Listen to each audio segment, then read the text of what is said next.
Hello प्यारे बच्चों, आज की कहानी का नाम है धोखा बार बार नहीं चलता। एक बार की बात है, एक आरामदेह से छोटे घर में बहुत से नन्हे चूहे खुशी से रहते थे। वो कोनों में दौड़ते, टुकड़े कुतरते और धूप में खेलते थे। लेकिन एक दिन एक बिल्ली इस घर में आ गई। उसकी तेज आंखें थीं और नरम बाल थे जो रोशनी में चमकते थे। चूहे भागे और चीखने लगे। वो नहीं जानते थे कि ये नया मेहमान कौन है। उन्हें क्या खबर थी कि ये बिल्ली चालाक और भूखी है जो नन्हे चूहों की जिंदगी मुश्किल बनाने आई है। जैसे ही बिल्ली आई, उसने चूहों का शिकार शुरू कर दिया। सिर्फ चंद दिनों में उसने बहुत से चूहे पकड़कर खा लिए। बाकी चूहे बहुत डर गए। वो छोटे सुराखों में छुप गए और सिर्फ तब बाहर निकलते जब घर बिल्कुल खामोश लगता। फिर भी वो आहिस्ता आहिस्ता चलते, इधर उधर देखते और बिल्ली के पंजों की हल्की सी आहट सुनते। हर छोटी सी आवाज पर वो उछल जाते। बिल्ली के पास उन्हें पकड़ने के कम मौके मिलते, मगर वो साबिर और चालाक थी। बेहतरीन वक्त का इंतजार करती रही। एक दिन बिल्ली बहुत भूखी हो गई। उसने कई दिन कुछ नहीं खाया था। उसका पेट बिजली की तरह गरज रहा था और उसकी दुम बेसब्री से हिल रही थी। उसने सोचा कि कोई तरकीब काम आएगी जिससे चूहे आसानी से पकड़े जाएं। उसने खुद से सरगोशी की, अगर मैं अपने आप को आटे में लुथड़ लूं तो चूहे मुझे पहचान नहीं पाएंगे।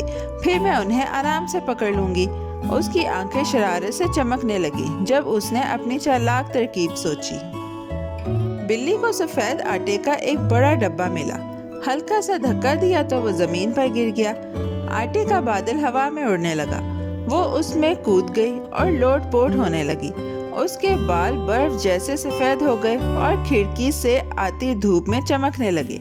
वो आहिस्ता हंसी, अपनी चालाक भेस से खुश हुई। जल्द ही वो एक नर्म ढेर की तरह लगने लगी जो हमेशा मोहतात रहने वाले नन्हे चूहों को धोखा देने के लिए तैयार था। जब वो आटे में पूरी तरह ढक गई, बिल्ली एक खामोश कोने में छुप गई। वो बिल्कुल साकिन रही, चूहों के करीब आने का इंतजार करती रही। अपने ठिकानों से चूहों ने जमीन पर एक अजीब सा सफेद ढेर देखा। उनकी आंखों में तजस्सुस झलका और वो आहिस्ता आहिस्ता करीब आए। उन्होंने कभी ऐसा मंजर नहीं देखा था और नहीं जानते थे कि ये बिल्ली है। ढेर नर्म और बेजरर सा लग रहा था तो चूहों के मोहतात पांव आगे बढ़ने लगे। अचानक बिल्ली एक जस्त लगाकर कूद पड़ी।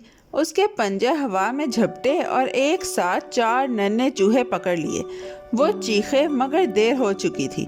बिल्ली ने इस बार उन्हें चकमा दे दिया था। उसने अपने पंजे चाटे और जोर से गुनगुनाई। अपने चालाक धोखे पर खुश हुई। उसकी आंखें खुशी से चमक रही थी जब वो सोच रही थी कि अगर रोज ये तरकीब इस्तेमाल करे तो चूहे कितने आसानी से पकड़ सकती है। अगली सुबह बिल्ली पुरएतमाद थी। उसने सोचा, आज मैं फिर वही तरकीब इस्तेमाल करूंगी। उसने खुद को दोबारा आटे में लुथड़ लिया, अपने नरम बालों को पूरा ढांप लिया। वो इसी कोने में जा बैठी और खामोशी से इंतजार करने लगी।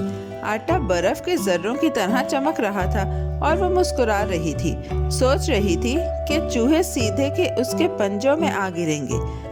वो सब्र से बैठी रही, ये सोचते हुए कि नन्हे चूहे फिर उसके धोखे में आ जाएंगे। मगर वक्त गुजरता गया। सुबह दोपहर बनी और दोपहर शाम में ढल गई। एक भी नन्हा चूहा बिल्ली के करीब न आया। उसके कान हैरत से फड़के। कुछ अलग था। उसका पेट भूखा गुड़गुड़ा रहा था, मगर चूहे कहीं दिखाई नहीं दे रहे थे। बिल्ली बेसब्र हो गई। सोचती रही कि उसका धोखा इस बार क्यों नहीं चल रहा। वो कोने में छुपी बैठी रही, खामोश घर को देखकर हैरान थी। आखिरकार जब सूरज डूबने लगा, एक बूढ़ा चूहा ऊपर से एक ऊंची शेल्फ से झांका। उसने बिल्ली के आटे वाली चाल महफूज फासले से देखी थी। उसकी छोटी आंखें टिमटिमाई और उसने सुकून से कहा, ये वाकई आटे का ढेर है, लेकिन अब हम कभी तुम्हारे करीब नहीं आएंगे। बाकी नन्हे चूहे अपने ठिकानों से सुन रहे थे और अक्लमंदी से सर हिला रहे थे। उन्होंने बिल्ली का धोखा पहचान लिया था और उनका डर अब एहतियात में बदल गया था। बिल्ली की आंखें फैल गईं। उसे समझ आया कि इस बार उसकी तरकीब नाकाम हो गई। होशियार बूढ़े चूहे ने उसका भेस पहचान लिया था। उसे अंदाजा हुआ कि सबसे चालाक धोखे भी हमेशा नहीं चल सकते। नन्हे चूहे पहले दिन से सीख गए थे और अब दोबारा बेवकूफ नहीं बनेंगे। बिल्ली की खुशी खत्म हो गई और उसकी जगह खामोश मायूसी ने ले ली। उसकी चालाक तरकीब दाना दिलों को शिकस्त न दे सकी। चूहे दोबारा अपने कोनों और सुराखों में महफूज महसूस करने लगे। वो आहिस्ता आहिस्ता निकलते, झांकते और दौड़ते, मगर बिल्ली के आटे वाले ढेर के करीब कभी न जाते। घर दोबारा पुरसुकून हो गया। चूहे हंसी दबाए बिल्ली के मज़ेदार भेस को याद करते। उस दिन से उन्होंने जान लिया कि होशियारी और एहतियात ज़रूरी है। धोखा ज़्यादा देर तक नहीं चल सकता। कोई चाल चाहे कितनी भी होशियार हो, एक बार से ज़्यादा उन्हें बेवकूफ़ नहीं बना सकती। बिल्ली दुबक कर वहाँ से चली गई, ये समझकर कि उसकी तरकीब बार बार नहीं चल सकती। उसने अपने पंजे चाटे और सोचा कि चूहे पकड़ने के और तरीके होंगे, मगर उसे सब्र करना होगा। चूहे दोबारा अपनी दौड़ भाग और नन्ही शरारतों में लग गए। घर दोबारा चहकने और हंसने की आवाज़ों से भर गया। प्यारे बच्चों, आज की कहानी यहीं ख़त्म होती है। बहुत जल्द हम एक नई और दिलचस्प कहानी के साथ वापस आएंगे। Bye bye. प्यारे बच्चों, कैसी लगी आपको ये कहानी? ऐसी ही मज़ेदार कहानियाँ सुनने के लिए हमारे चैनल को लाइक, सब्सक्राइब और शेयर करना मत भूलिएगा। Bye bye.